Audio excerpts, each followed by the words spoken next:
పెళ్ళి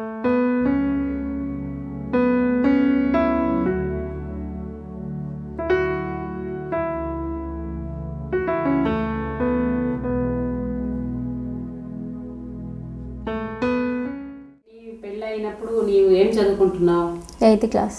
8th class చదువుకో. నువ్వు పెళ్ళి అయ్యేటప్పుడు నీ ఫ్రెండ్స్ ఏ విధంగా ఫీల్ అయ్యారు, నువ్వెలా ఫీల్ అయ్యావు?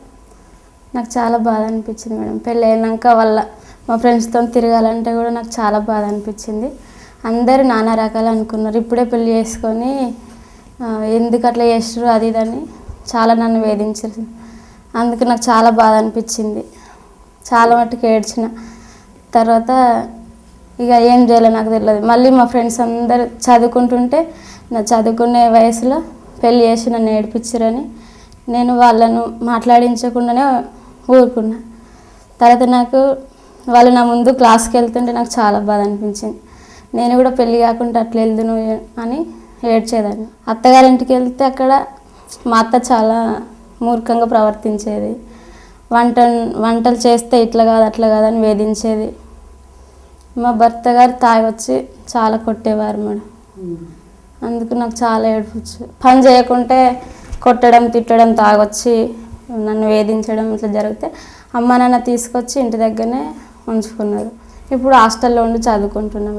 ఆయనకి ఒంట్లో బాగలేదు మేడం. బాగలేకపోతే మా అమ్మ తర్వాత తెలిసింది మాకు, ఆయన మంచాన పడితే మాకు తర్వాత తెలిసింది ఆయనకు HIV వ్యాధి సోకిందని తెలిసింది.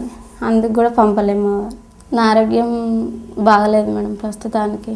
నాకు కూడా HIV వ్యాప్తి సోకి దానికి కూడా నేను గురైనా మేడం.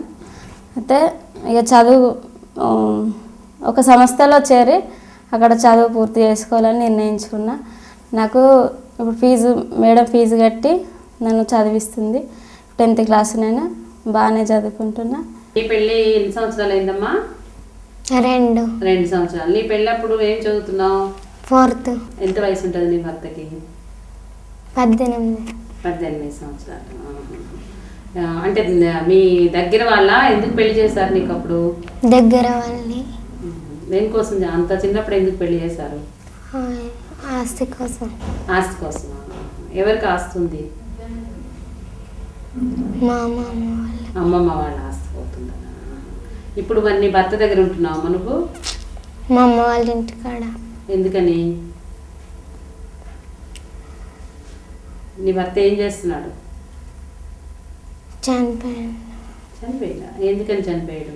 చిన్న పిల్లని ఎందుకు పెళ్లి చేసుకున్నామని ఫ్రెండ్స్లో కష్టం పెట్టడం వల్ల చనిపోయాను. మేము 4 ఆడపిల్లలము, మాకు మగపిల్లలు లేరు.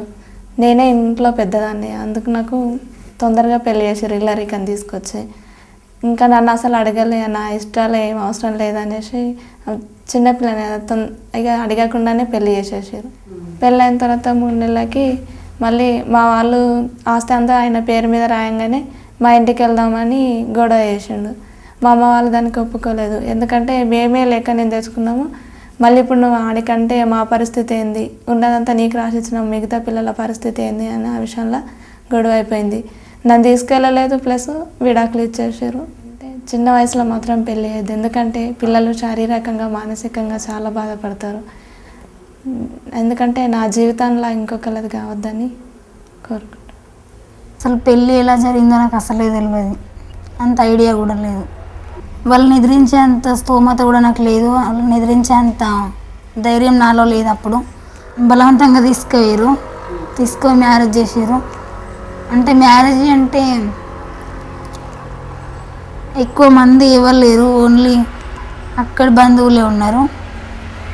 మాకు సంబంధించిన వాళ్ళు కూడా మా అక్క తప్ప ఎవరు లేరు అక్కడ. నెక్స్ట్ డే మా మామ తీసుకొచ్చి మా అమ్మాయికి పెళ్ళి ఇష్టం లేదు, తను చిన్న వయసులో ఉంది, తనకి ఏం తెలియదు, క్యాన్సిల్ చేయండి అని చెప్పింది అన్నట్టు. నా మాట మేరకు వాళ్ళు తీసేపించారు. ఇప్పుడు ఇంటర్ 2nd ఇయర్ చేస్తున్నా. ఇంకా పై చదువులు చదివి BSc నర్సింగ్కు నాకేమైనా సహాయ సహకారాలు కావాలంటే స్వాడ్ సంస్థ ద్వారా డెవలప్ కావాలనుకుంటున్నా. చిన్న వయసులో ఉన్న పిల్లలకు పెళ్లి చేయొద్దని, నాలాంటి పరిస్థితి ఇంకొకరికి రావద్దని నేను వాళ్ళ పట్ల నాకు తగిన ప్రోత్సాహాన్ని అందిస్తాను. ప్రభుత్వం కూడా వీటిపై చర్యలు తీసుకోవాలని నేను కోరుకుంటున్నాను.